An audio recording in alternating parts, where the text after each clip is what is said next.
a la cual Dios lo va a arrojar a la cruz. Pero hay otro, dice cuando él va a estar en el momento de la muerte, un hombre romano dice, verdaderamente este es el Hijo de Dios. Y es la expresión de aquellos que sintieron una reverencia por Hashem. Así que ustedes se dan cuenta que el capítulo 1 guarda muchos detalles a las horas antes de la muerte. Capítulo 2, que no lo vamos a profundizar palabra por palabra, porque quien leyó el libro de Jonás puede entenderlo. Jonás es arrojado al mar, lo traga el pez, 3 días y 3 noches. ¿Qué hace Jonás en el vientre del pez? Hace oración. Hace una oración a la cual son palabras de salmos, palabras de salmo. Y luego dice que el pez lo arroja a Jonás. Fíjense ustedes, el detalle es que Jonás no lucha para salir del pez, sino que él clama a Dios. Y en su clamor es escuchado por Dios, y Dios hace que el pez lo arroje a la playa. Quiere decir que cuando uno lee los relatos de Yeshua, vamos a encontrar esto. Dice que la tumba no lo podía contener. Sin embargo, él no resucitó por sí mismo. Fue levantado, dice, de la muerte. Y él fue arrojado por el pez. Él podía haber sido victorioso por sí mismo, porque no hay forma de que la muerte lo pueda retener. Sin embargo, él esperó en su Padre, para que su Padre lo levante de los muertos. Pero hay un continuado, capítulo 3 de Jonás. En el capítulo 3 de Jonás, empieza de esta forma. Entonces la palabra de Hashem se le reveló a Jonás por segunda vez. Le dijo, vamos, anda a Nínive, aquella gran ciudad, y anúnciale lo que yo te diré. Y en efecto Jonás se levantó y fue a Nínive. Cuando uno ve este libro, este capítulo del libro, y recuerda los libros donde registran la historia de los seguidores de Jesús, de Yeshua, encontramos con que ellos, cuando ven la resurrección de Yeshua, que les cuesta asimilarla, y ven luego de unos días ascender a Yeshua al cielo, que también les cuesta asimilar, se quedan con el milagro en sus corazones y no lo proclaman. Y están ahí en un gran silencio. Y esto uno ve en el libro de Jonás, que Jonás, el pueblo hebreo, se queda con el secreto de la bendición de Dios. Un Dios que ha cargado la ira del pecado del hombre en Yeshua. Luego, ellos interpretaron esto y se lo callan, se lo quedan para sí. Y no salen a Nínive. Esto hace que Dios los tenga que impulsar nuevamente y les diga que deben ir a proclamar esto desde Jerusalén, Samaria, hasta lo último de la tierra. Esto les costó en la práctica, a pesar de que estaba expresado por Yeshua antes de ascender al cielo. Sin embargo, ellos no lo hacen. ¿Cuándo lo hacen por primera vez? En el capítulo 10 del libro de los Hechos, donde un romano, un gentil, empieza a recibir un mensaje directamente de Dios y le dice que llame a un seguidor de Yeshua para que le explique acerca de esto. Él llega ahí y este hombre recibe a Dios y su misericordia. Y a partir de ahí se abre una puerta a los gentiles.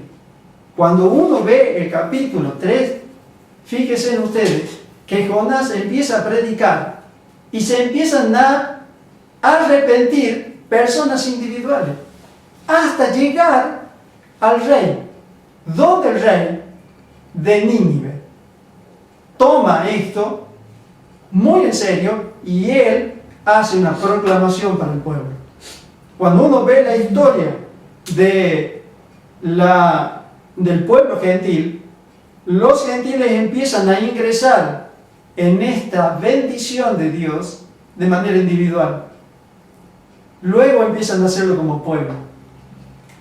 Uno de los pueblos que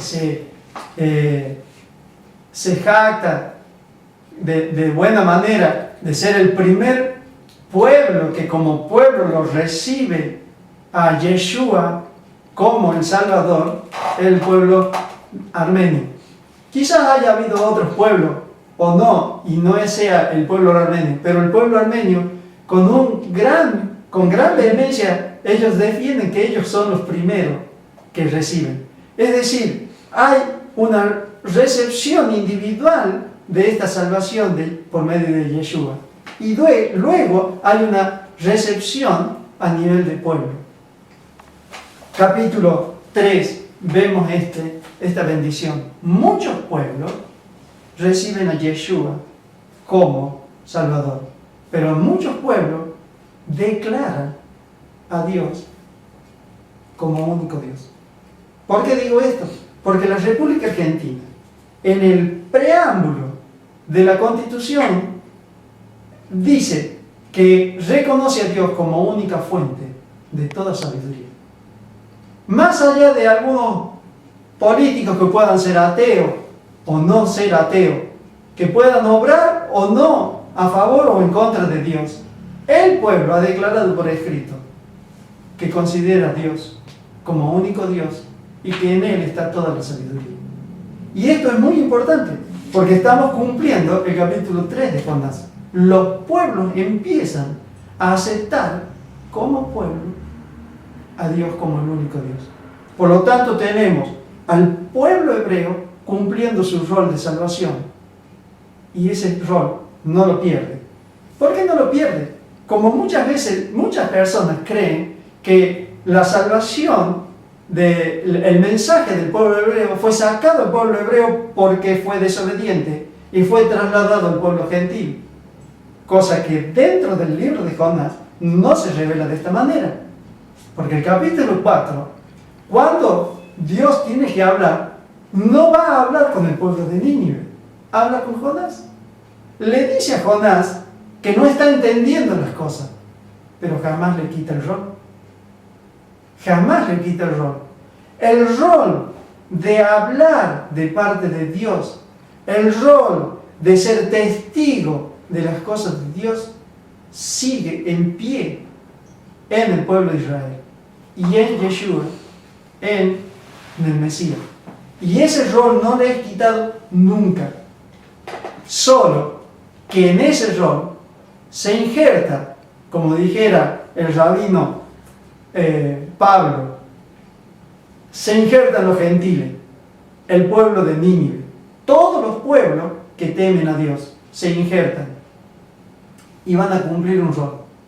Y es el rol de que van a ser elementos de juicio para los que no han creído en el pueblo de Israel, en Yeshua, en el Mesías.